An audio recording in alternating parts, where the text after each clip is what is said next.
mga balita. Sara, nanguna sa survey sa pagkapangulo.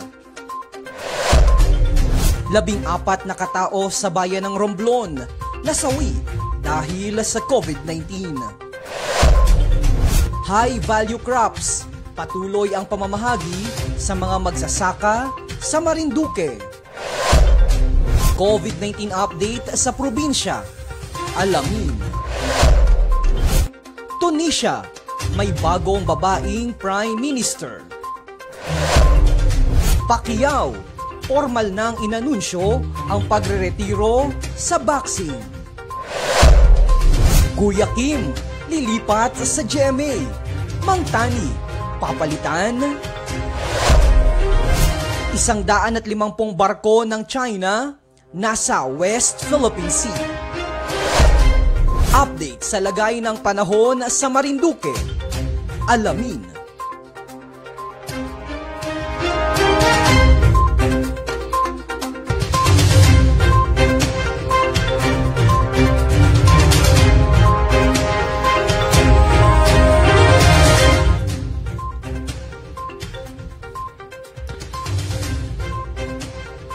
Magandang hapon, Luzon, Visayas at Mindanao, Metro at Mega Manila. Ako po si Romeo Mataak Jr.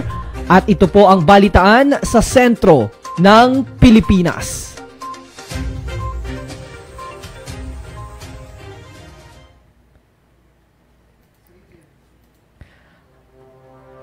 At sa detalye ng ating mga nagbabagang balita.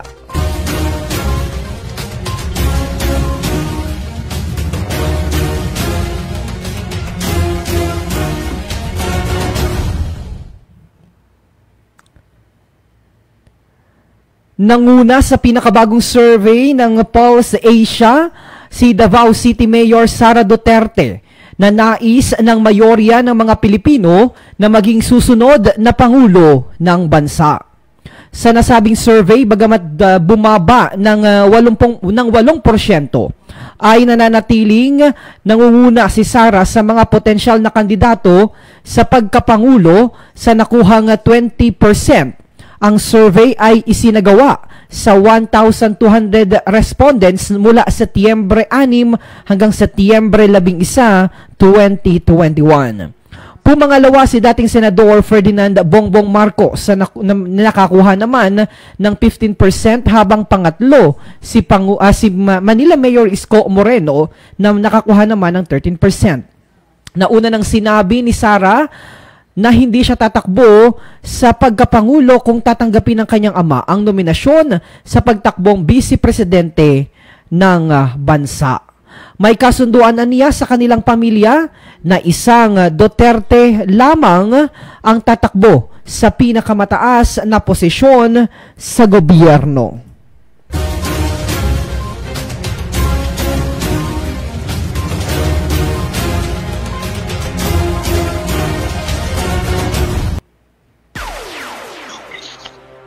Samantala, nakapagtala ang nangaabot sa 14 na nasawi dahil sa coronavirus disease 2019 o COVID-19 mula lamang Setyembre 19 hanggang 25. Ito ang pinakamaraming bilang na nasawi sa loob lamang ng isang linggo sa isang bayan sa lalawigan.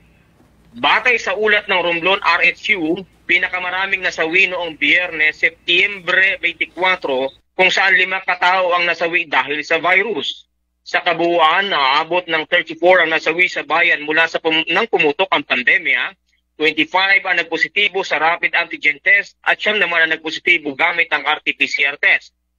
Base sa pinakahuling tala, umabot ng 201 na aktibong kaso ng COVID-19 sa bayan at pinakamaraming kaso na itala sa barangay Kapaklan.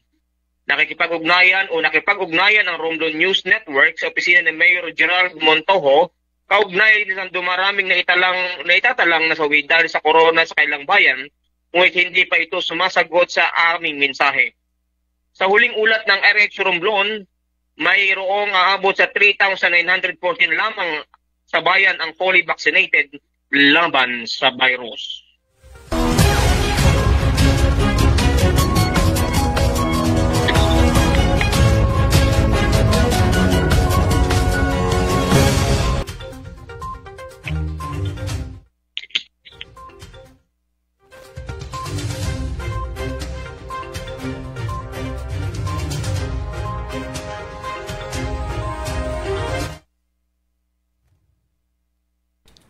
Samantala, high value crops patuloy ang pamamahagi sa mga magsasaka sa lalawigan ng Marinduque.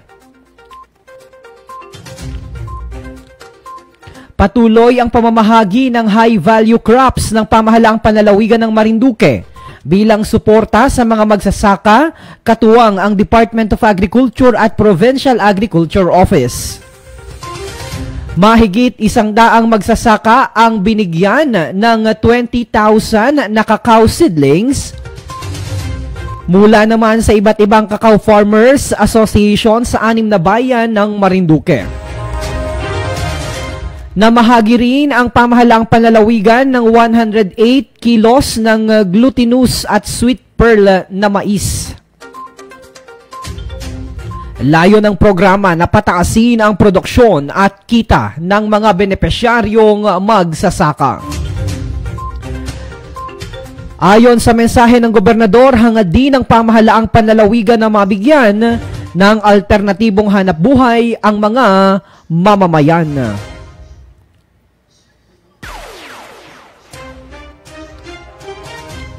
Samantala mga kababayan, kayo po ay nakikinig at nanunood sa ating balitaan sa sentro ng Pilipinas. Kasama ko po ang ating partner Adrian Rosales. Partner? Yes, partner. Oo, baka may mga gusto kang mensahe dahil hindi ka nakapag-intro kanina. Oo. At tayo po ay patuloy rin po na nag-iimbita sa ating mga kababayan. Kung may mga television po kayo sa mga bayan po ng Gasan, Buwak at Mugpog, pwede rin po kayo manood sa ating Lucky 7 Channel 3. Live po tayo sabay na panood sa Marinduque News Network at sa Lucky 7 Channel 3. Mga kababayan, kami po ay magbabalik sa ating balitaan sa sentro ng Pilipinas. Maghahanap buhay lamang po kami. Mabilisan lamang po ito, kabayan. Sino ang unang makakapagpabakuna? Dahil kailangan nating masiguradong patuloy na makakapagtrabaho ang ating health system para maalagaan tayo, ang mga medical frontliners ang unang makakatanggap ng bakuna. Susunod dito ay yung mga eligible na senior citizens dahil sila ay nasa greatest risk ng severe infection o kamatayan. Alam natin ito dahil sa ating lokal na datos na mas mapanganib ang COVID-19 sa mga matatanda. Ang pagkakasunod-sunod na kung sino ang unang makakatanggap ng bakuna ay natukoy sa tulong ng mga eksperto. Tara, sa Vida Vacunation!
Talakayang pangkalikasan, kumakatok sa inyong mga kaisipan upang inyong pakinggan ang mga usapang may kaugnayan sa wastong pangangalaga ng ating kapaligiran. Halina't panoorin ang programang may kaugnayan sa inang kalikasan tuwing Biyernes, alas 2 ng hapon, dito sa Marinduque News, Lucky 7 Channel 3. Talakayang pangkalikasan ng DANR Marinduque. Naglilingkod sa sambayan ng Marinduqueño, Lynn Angeles on board. Tatalakayin ni Bukal Lynn Angeles ang mga kaganapan sa sangguniang panlalawigan. Sasagutin ang tanong ng mamamayan at bibigyang pugay ang magagandang ginagawa ng ating mga kababayan. Kasama ang Bukal ng Lalawigan, Adeline Lynn Angeles, dito sa Marinduque News Network, Lucky 7 Channel 3, at sabay na mapakikinggan sa radyo nating buwak, 105.7 FM, tuwing araw ng Sabado, alas 5 ng hapon. Lynn Angeles, on board!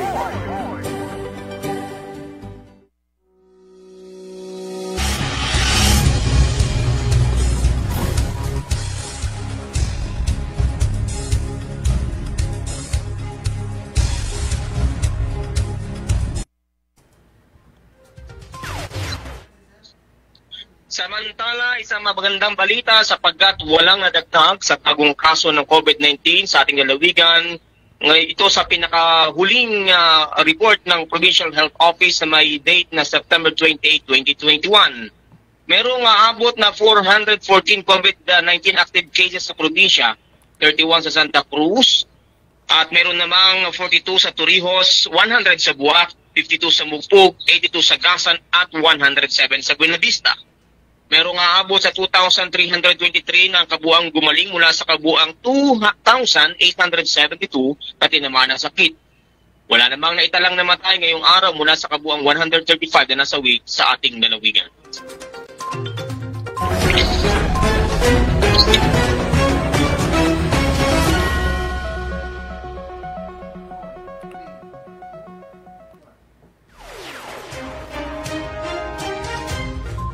Samantala,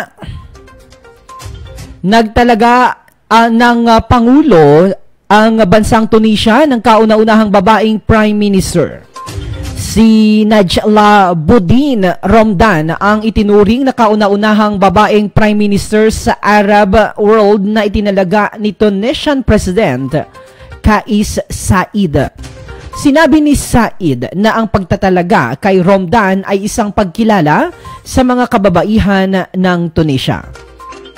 Ang 63 anyos kasi na si Romdan ay nagsilbi bilang Ministry ng Higher Education noong taong 2011.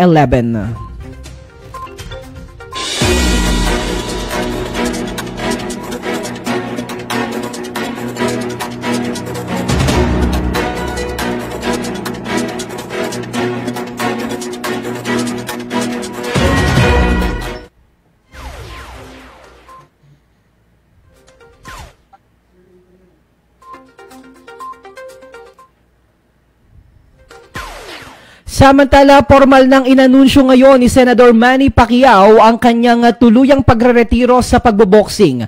Ilang linggo makalipas ang kanyang anunsyo na pagtakbo bilang Pangulo ng 2022 presidential elections. Ginawa ni Pacman ang anunsyo sa 14 na minuto na pinaghandaang video produce na unang idinaan sa kanyang social media account sa Facebook. Halatang emosyonal ang fighting senator sa kanyang pamamaalam sa boxing na nagbigay sa kanya ng pagkakataon upang maiahon ang mahirap na buhay hanggang sa maluklok sa kanya bilang isang sikat na personalidad na siyang tanging 8 Division World Champion. Sa naturang anunsyo, binalikan ni Manny Pacquiao ang kanyang kabataan noong panahong pangarap pa lamang niyang maging boksingero.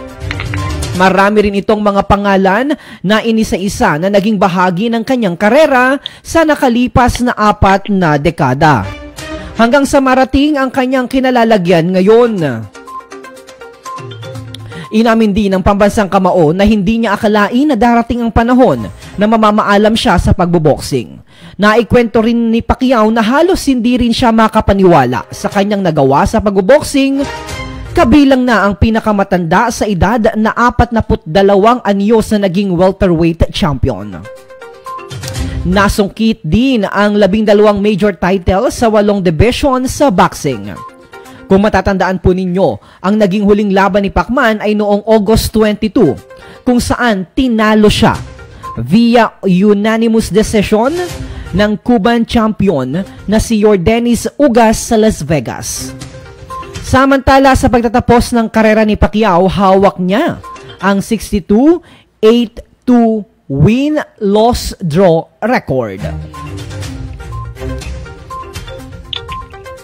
Mga kababayan, tayo po ay live pa rin na sumasayin papawid at dumarating sa atin pong mga tahanan. Gamit naman po ang Lucky 7 Cable Channel 3. Mga kababayan natin dyan sa Metro at Mega Manila, Luzon, Visayas at Mindanao, sa 6 na bayan o sa 6 na mga bayan dito po sa ating lalawigan. Of course, nandyan po ang bayan ng Buwak, Santa Cruz, Torrijos, Buena Vista, Gasan, Mugpog at Buwak. Magandang hapon po sa inyong lahat, mga kapamilya, mga kalalawigan. Yan, at sa lahat ng ating mga kababayan na nakatutok po ngayon, ay magpaabot po kayo ng inyong mga mensahe para po mabati po natin yan sa atin naman pong comment section box. Nanonood si Kabayang Belen Abling Cruz. Magandang hapon po sa inyo. Sino pa po ang mga kababayan natin na nanonood sa kanilang mga telebisyon? Maaari po kayong magpadala ng inyong mga mensahe sa ating hotline number na 0923-730-6842. Ulitin ko po, 0923-730-6842. Yan po ang ating hotline number, yung mga kababayan po natin na nanonood sa kanilang mga telebisyon at wala pong Facebook account. Pwede na po na magpaabot po kayo ng inyong mensahe gamit po naman ang inyong mga mobile o ang inyong mga cellphone. At kung kayo naman po ay nanonood sa ating sa atin pong Facebook or YouTube, maaari po kayong magkomento sa babang bahagi ng atin pong Facebook account kung saan po tayo naka-live sa Marinduque News Network. Simulcast din po tayo sa ating mga cross-multiplier pages. Nandyan po ang Marinduque ngayon. At ilan pa pong mga Facebook pages. Of course, ang Philippine Information Agency Marinduque. At ang ilan pa po nating mga official partner. Partner, meron ka bang nais ipaabot sa ating mga kababayan? Ayan, at atin ding binabase iba't ibang mga page na kung saan napanood din po tayo. Kabilang na rin po yung ating Life in Reality page at yung iba pa nating mga pages. Ang Proud to be Marinduqueño, ayan, kaya sa pamunan ni Kabayang Pem Oliveros, ayan, napapanood din tayo dyan. Alright. So, mga kababayan, magbabalik po kami sa aming pong balitaan sa sentro ng Pilipinas, makalipas lamang po ang ilang mga paalaala. Talakayang pangkalikasan, kumakatok sa inyong mga kaisipan, upang inyong pakinggan ang mga usapang may kaugnayan sa wastong pangangalaga ng ating kapaligiran. Halina't panoorin ang programang may kaugnayan sa inang kalikasan tuwing Biyernes, alas 2 ng hapon, dito sa Marinduque News, Lucky 7, Channel 3. Talakayang pangkalikasan ng DANR, Marinduque. Res bakuna na! At may kasangga na ang ilang bida ng ating bayan. And I feel good. It's a big boost for us. I feel relieved. Tagal nating inantay to, so why hesitate now? I feel very happy that we can finally start to put an end to this pandemic. Res Bakuna, kasangga ng bida. Sama-sama tayo sa Bida Vaccination.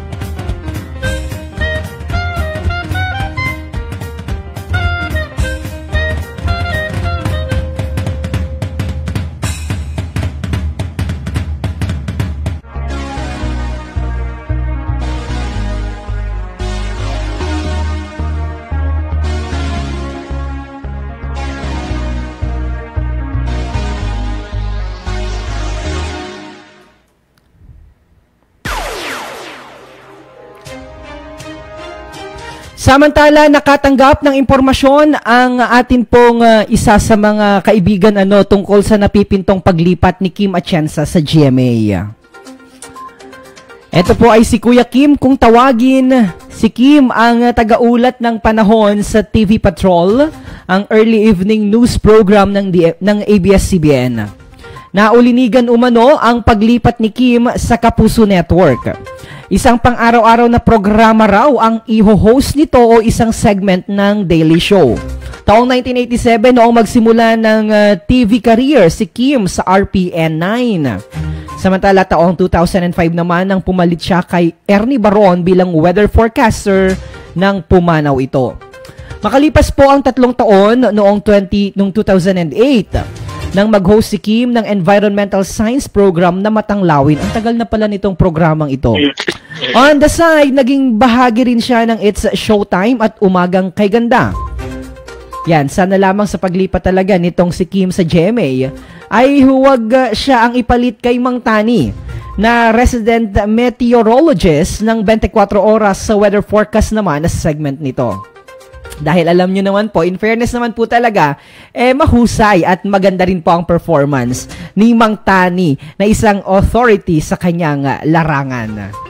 Alam niyo po itong si Mang Tani, sa kabila ito minsan nang nag-viral dahil doon sa isa sa mga weather forecast niya noon sa isang bagyo, kung saan yung isang main anchor ay tinawag niya sa pangalan nung bagyo mismo. Pero sa kabila nun, sa kabila nung viral ni Mang Tani, kaya sabi dito nga ng ating news, sa kabila nun, talagang matagumpay at naging maganda naman talaga ang naging performance ni Mang Tani sa GMA as a resident meteorologist. Oo, nung natatandaan natin nung ito'y nag-viral, sa kabila nung hindi niya maipaliwanag na emosyon, nakakatawa kasi po yung nangyari. Pero ang hirap po pag nandito po kayo sa harap ng camera at may mga ganong pagkakataon, napakahirap po talagang pigilan. Si Mang Tani, sa kabila nung nangyari sa kanya, naitawid niya yung segment na yoon. So, hopefully, sabi nga po ng mga netizen, sa paglipat ni Kim Atienza, ni Kuya Kim sa GMA, hindi nito palitan si Mang Tani. So paano kaya nga naman excited tayo sa magaganap na paglipat ni Kuya Kim sa GMA dahil kilalang-kilala naman si Kuya Kim na talagang weather forecaster at mahusay na weather forecaster. Kaya hopefully siguro ang mangyayari lamang nito, mabibigyan siya ng isang segment at isang show kagaya ng una ng mga napaulat. Samantala, dire-diretso po tayo sa ating balitaan sa sentro ng Pilipinas.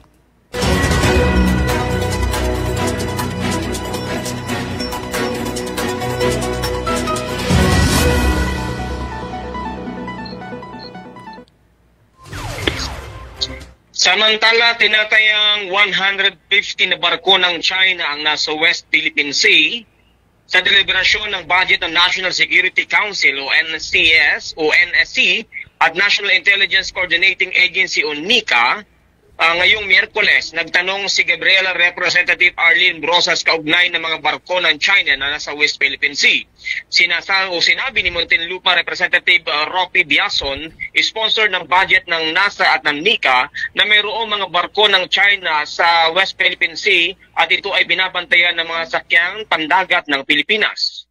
Nang tanungin ni Brosas kung anong klaseng mga barko ng China naroon, sagot ni Biason na sa appearance nila ay mukhang civilian vessels, kaya nga itinatawag na maritime militia. They look like a civilian vessel, but they have some strategic mission to do out there. Wala rin umanong nakikita armas ang mga barkong ito. Sinabi ni Biason na inirekomenda ng NSC ang pagpaparami na pagpapatrolya ng sasakyang pandagat ng Pilipinas sa West Philippine Sea.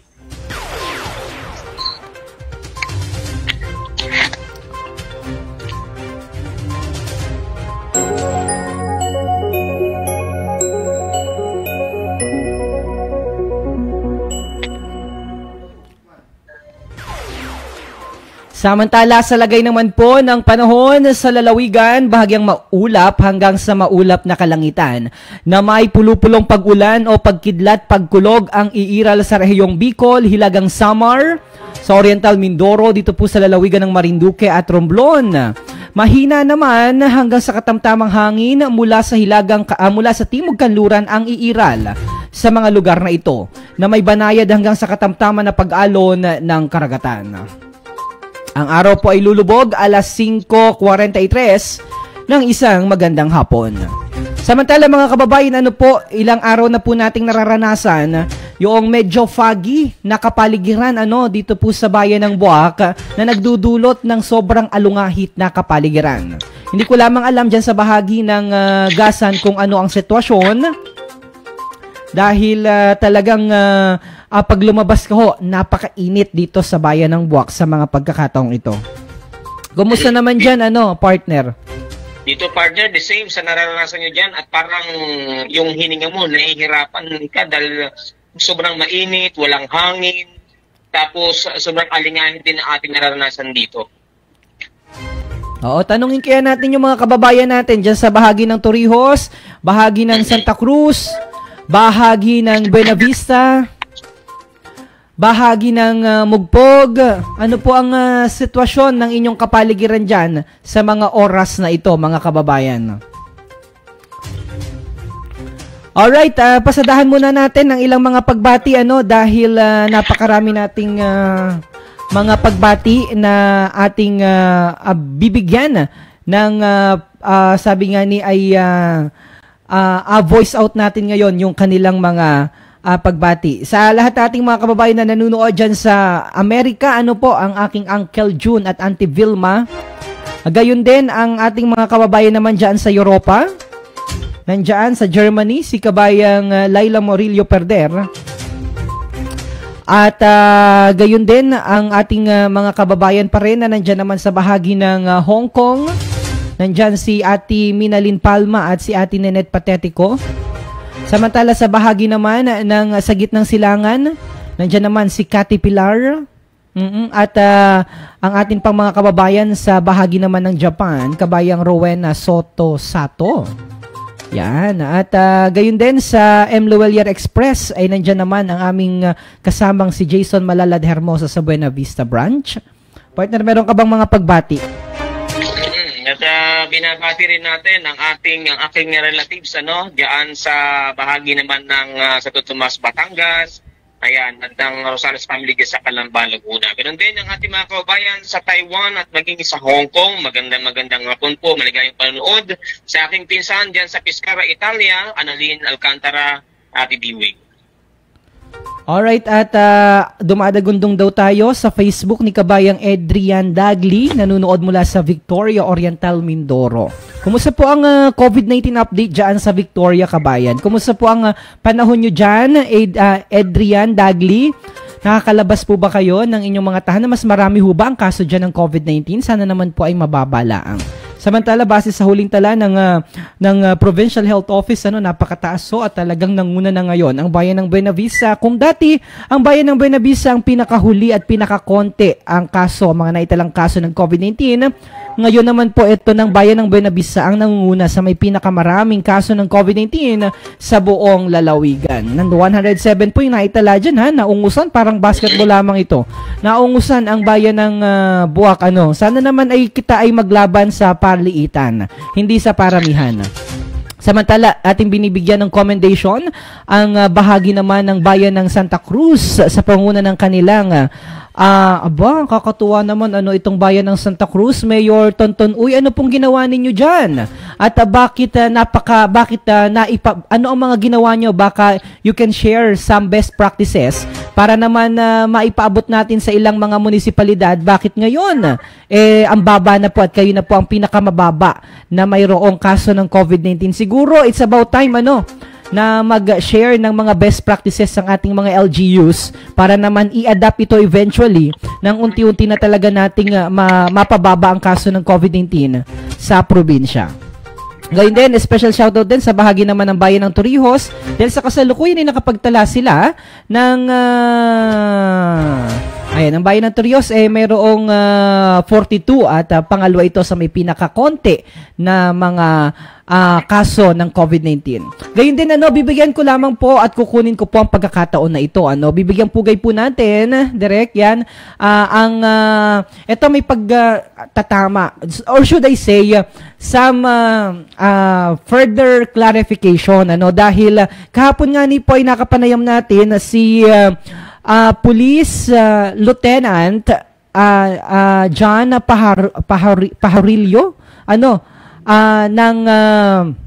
ang hepe po ang OIC Chief Police ng Torrijos Municipal Police Station at nagpapasalamat tayo sapagkat nagbigay siya ng ulat hinggil naman sa nangyaring aksidente dyan kahapon.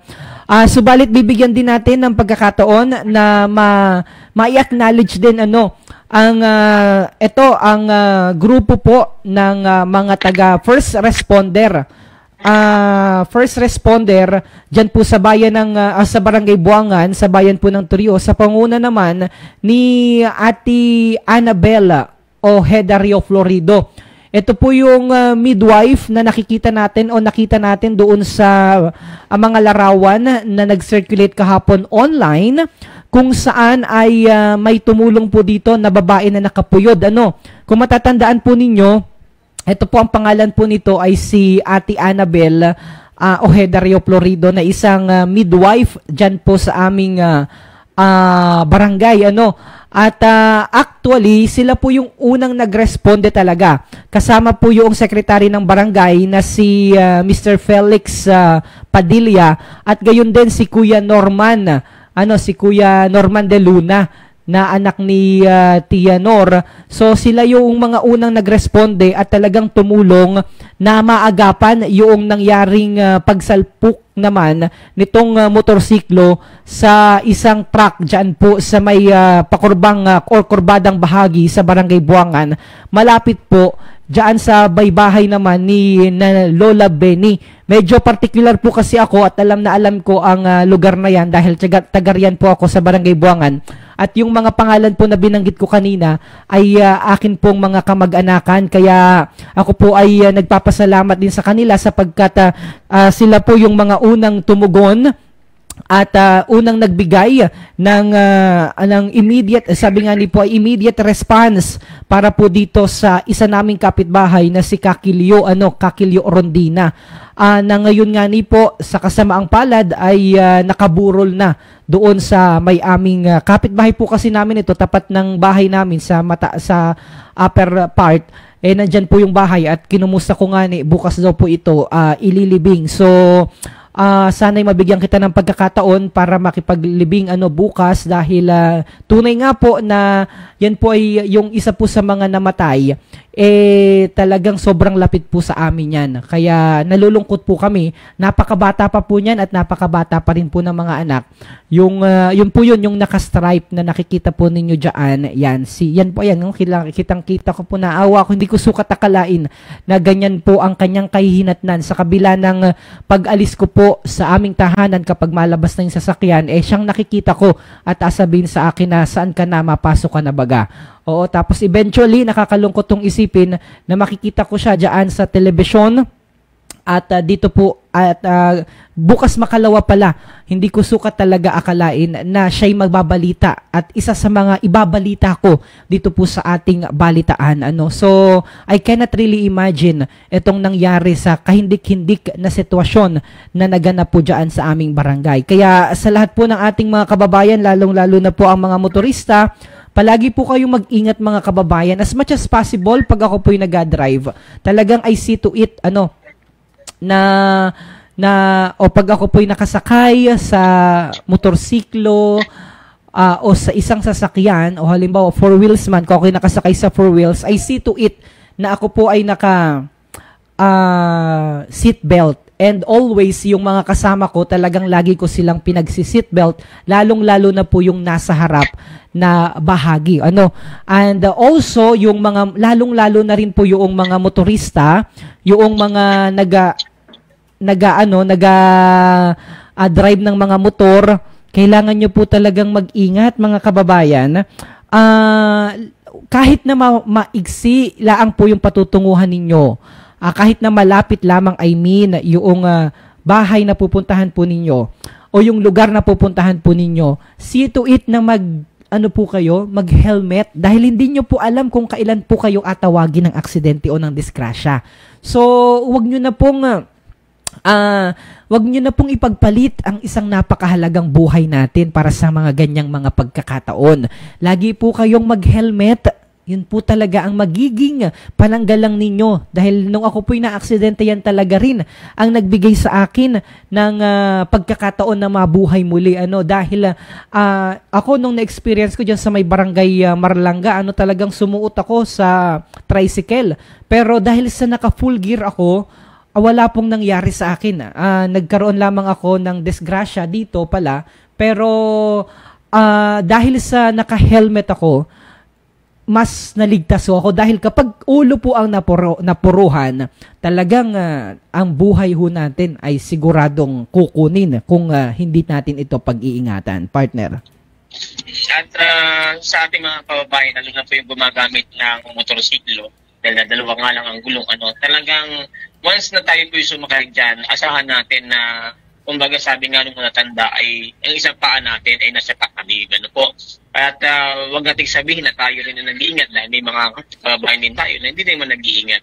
Kaya pinaka-the best po sa lahat ay magsuot po tayo nung tamang kasuotan, yung full gear po, ikangani, po. Dahil mahirap po, pag naandun na po yung aksidente, nangyari na, hindi na po pwede nating ibalik. Po. At yan po karanasan na din ng inyong lingkod sapagkat ako'y dati rin pong rider na kung saan nakakarating. Kaya yun po ating naging paalala. Iwasan po natin mga kababayan, yung mga mabubuhangin na lugar, huwag po tayo magbabilis dyan, langis, yung mga hayop na tumatawid sa daanan, ingatan po natin yan dahil yun yung madalas na nag-cause din po ng mga aksidente. At pagka po mga kurbata, talagang mag-minor na rin po tayo dahil mahirap na po na ma-aksidente tayo. At kung nasa impluwensya ng alak, yes, please, wag na po kayong magbiyahe. Wag na po kayong mag-drive. Dahil alam nyo, sayang po ang buhay. Sayang ang buhay at ang pamilya po na inyong iiwanan. Alright, so by the way, kami po ay talagang nagpapaabot ng aming pasasalamat doon sa grupo nila Ate Abel na unang tumugon, at least kahit papaano ay naisugod sa ospital. Gayon pa man, talagang hanggang doon na lamang siguro ang kanilang buhay dahil bagamat ito ay agad na naisugod sa ospital dahil nga ni sa tulong ng mga tao na binanggit ko kanina, sina Ate Abel, ang aming sekretary ng barangay dyan na si Felix at si Kuya Norman de Luna, nagpapasalamat kami dahil kahit papaano ay naisugod po nila nang nahinga pa sa ospital. Subalit dahil nga po sa marami ng dugo, ang anya ay nawala at talagang siguro grabe talaga yung yung tama sa kanila, lalong-lalo na sa head injury po kasi ito, talagang pagdating ho ng bandang tanghali ay nalagutan na rin po ng hininga itong ating mga kababayan na ito. So mag-ingat po kayo. Etong first time kong nakita ulit si Kuyang Angel Soleta the third. Nandyan sa Quiapo. Aba, ang tagal na po nating hindi nagkakita, Nakakamiss yung basketball dyan sa may Quiapo, doon sa may Maynila na inaorganisa ni Kuyang Angel Soleta the third, kung saan ay lagi po niyan akong iniimbitahan. Ano na nga ni pala ang nangyari doon sa ating inaorganisa po na basketball dyan, Kuyang Angel. Samantala si Chris Senger Par ay nanonood naman dyan sa Australia. At sa lahat pa rin po ng ating mga kababayan na nakatutok ngayon, isang magandang hapon po.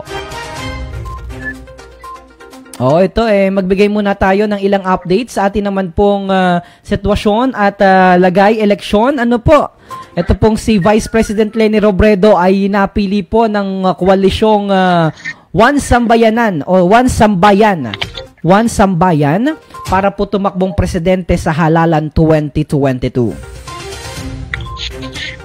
Pero nagbigay na po ng pahayag dyan si Vice President Leni. Ayon po kay Vice President Leni Robredo, nagagalak po siya sapagkat siya po ay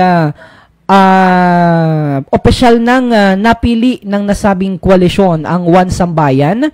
Pero sabi po niya ay pag-iisipan pa rin po niya ito dahil sabi nga po niya ay kailangan po ito ng dasal at matalinong pag-iisip dahil ang pamamahala sa isang sabi nga ni po ay sa isang bansa ay talagang kailangan ng isang matinding pag-iisip at matalinong pagdedesisyon. Yan. So, we are looking forward dahil ang rami na rin naman na nagpaabot ng kanilang mga intensyon at mga aspiring president, leader ng ating bansa. Sabi nga ni po ay meron na tayo dyan si Manny Pacquiao, Senator Manny Pacquiao. Nandyan na rin si Mayor Isko Moreno. Nandyan na rin, nagpaabot na rin si Senador Ping Lacson. Oo. So, sino pa ang partner nga? Maliban sa tatlo? Oo, pero ito po yung nilalaman ng pahayag ng ating Vice President Leni Robredo. Nagpapasalamat ako sa nominasyon na ito ng One Sambayan. Malaking karangalan ang tiwalang ipinagkaloob sa akin ng mga miyembro ng grupong ito. Nagpapasalamat din ako sa mga kababayan natin these past weeks and months ay nagpapakita ng kanilang overwhelming support para sa Vice Presidente. Sabi niya ay mabigat ang hinihiling sa isang Pangulo, maraming responsibilidad at obligasyon ang dala nito. Buhay at kinabukasan ng Pilipino ang nakataya. Ang desisyon sa pagtakbo ay hindi pwedeng nakabase sa ambisyon o sa pag-udyok ng iba.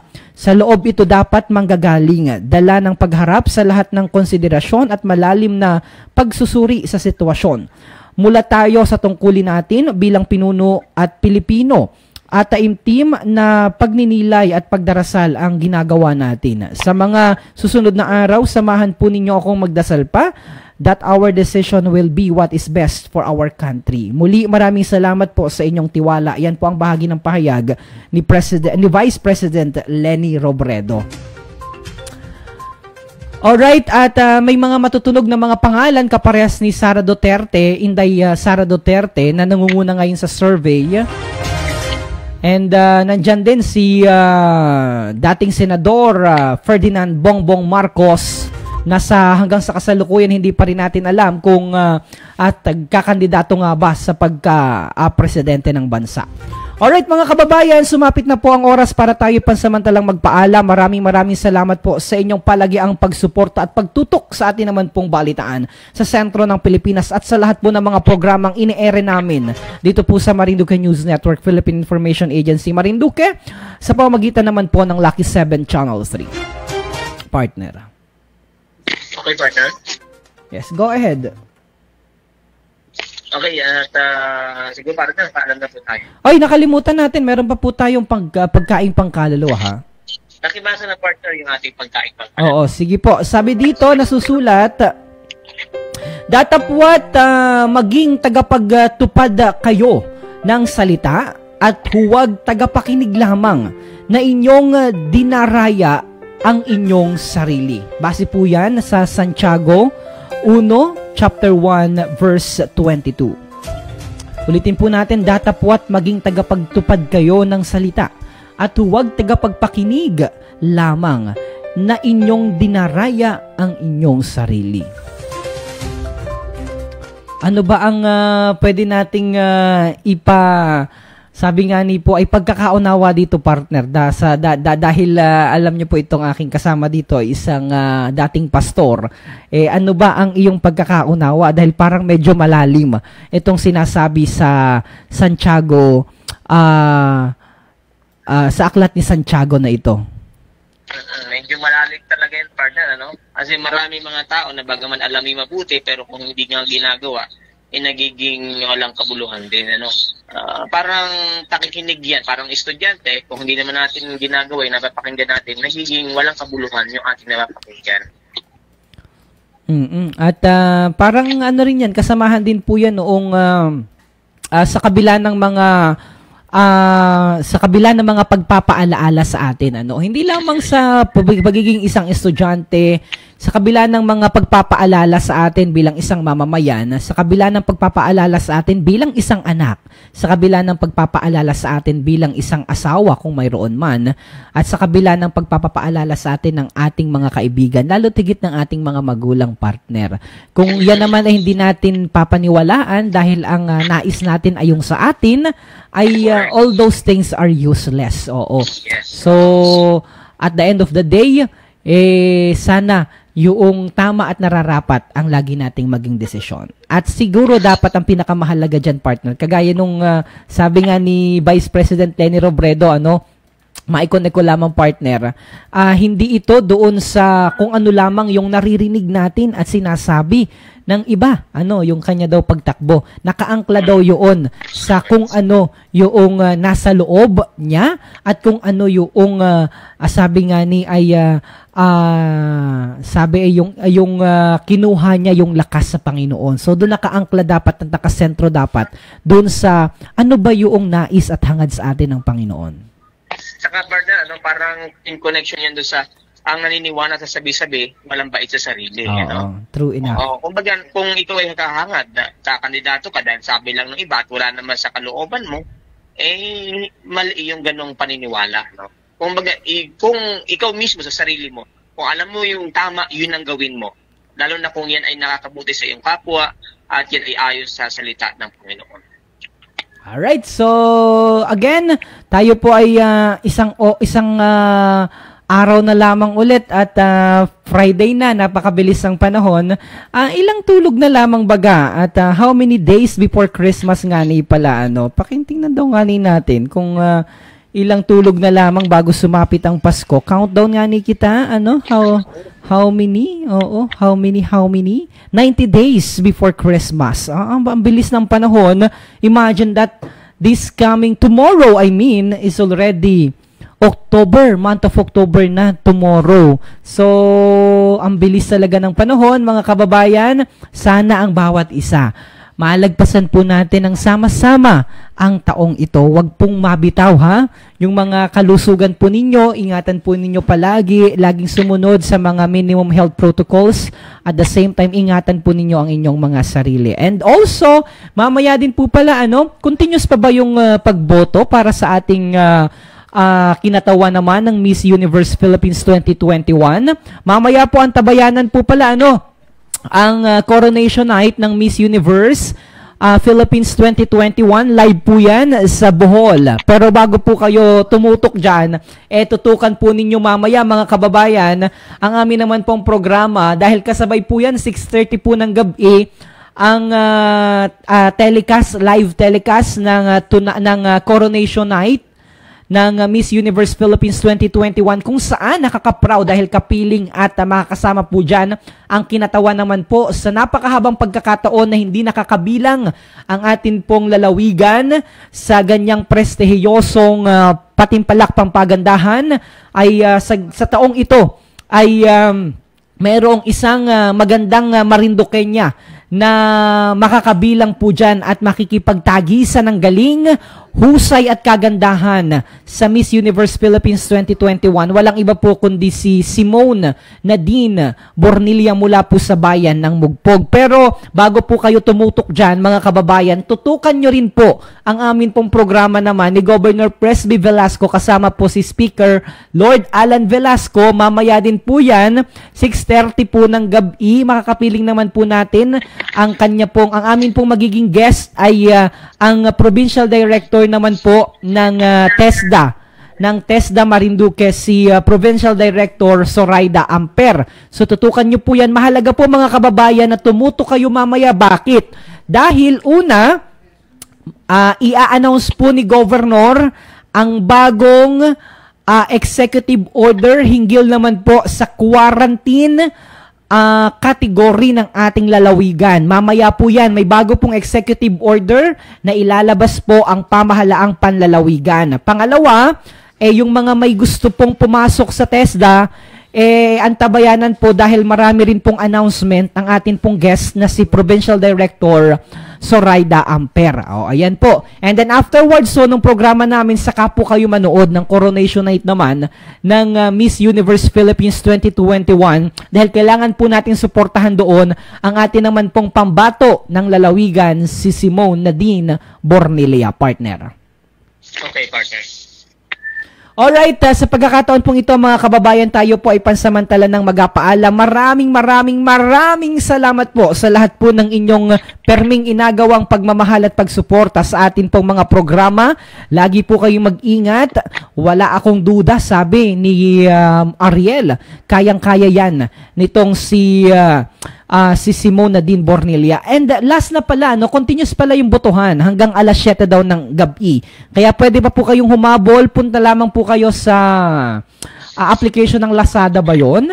And doon po pwede kayong bumoto para naman po sa pagkapanalo ni Simone Nadine Bornelia. Alright, sa pangalan po ng aming Regional Director sa Philippine Information Agency, Mimaropa, na ako rin po ay nagpapaabot ng pagpapasalamat dahil sa mga ilang araw po ay siya po ay tatahakin naman niya ang panibagong journey ng kanyang karera bilang isang direktor.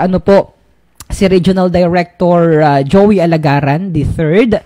At sa lahat po na yung mga kasama dyan naman sa Philippine Information Agency Mimaropa. At gayon din po sa aking kasama dito po sa Philippine Information Agency Marinduque, si Mr. Maki Nardo. Sa bahagi naman po ng technical, palagi po natin nakakasama si Mr. Santino Laterrena, ang aming Assistant Director, at ang amin naman pong full-pledged Director. Full-pledged Director si Mr. Mark Cesar Ola. At gayon din sa bahagi naman po ng isa pa naming produksyon ay nandyan po si Mr. Jopit Lumagbas, na sabi ni Santino, mag-report ka na daw dito sa ating programa. Ayan. And yan po, ako naman, Romeo Matac Jr., ang inyong naging tagapagbalita. At ako naman, Adrian Rosales. At ito po ang balitaan sa sentro ng Pilipinas. Alright.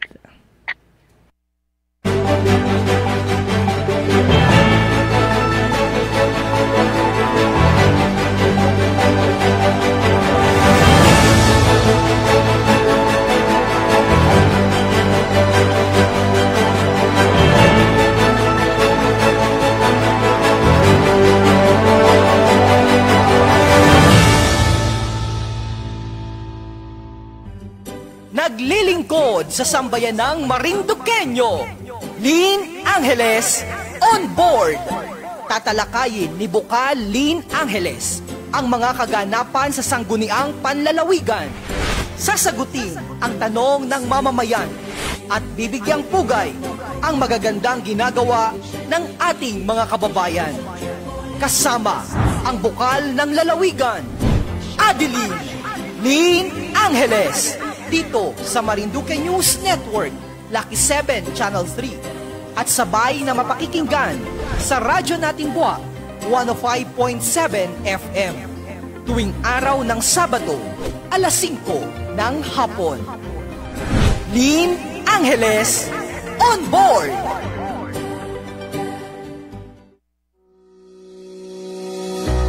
Tinatawagan ang lahat ng mga mamimili at negosyante. Narito na ang programang tatalakay sa inyong mga karapatan. Magtatampok ng mga serbisyo at produktong lokal. Dahil winner ka, negosyo at consumer. Tuwing Webes, 1:00 ng hapon sa Marinduque News, Lucky 7 Channel 3. Winner ka, negosyo at consumer.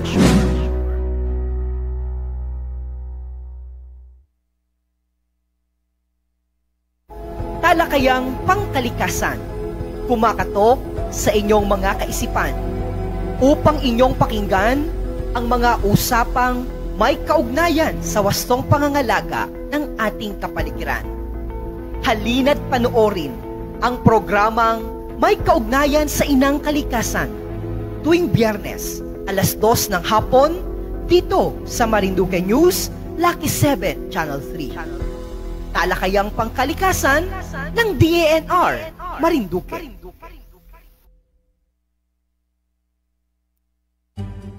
Naglilingkod sa sambayan ng Marinduqueño, Lynn Angeles on board. Tatalakayin ni Bukal Lynn Angeles ang mga kaganapan sa sangguniang panlalawigan. Sasagutin ang tanong ng mamamayan at bibigyang pugay ang magagandang ginagawa ng ating mga kababayan. Kasama ang bukal ng lalawigan. Adeline Lynn Angeles, dito sa Marinduque News Network, Lucky 7 Channel 3, at sabay na mapakikinggan sa radyo nating buwak 105.7 FM tuwing araw ng Sabado, alas 5 ng hapon. Lynn Angeles, on board! Res Bakuna na! At may kasangga na ang ilang bida ng ating bayan. And I feel good. It's a big boost for us. I feel relieved. Tagal nating inantay to, so why hesitate now? I feel very happy that we can finally start to put an end to this pandemic. Res Bakuna, kasangga ng bida. Sama-sama tayo sa Bida Vacunation.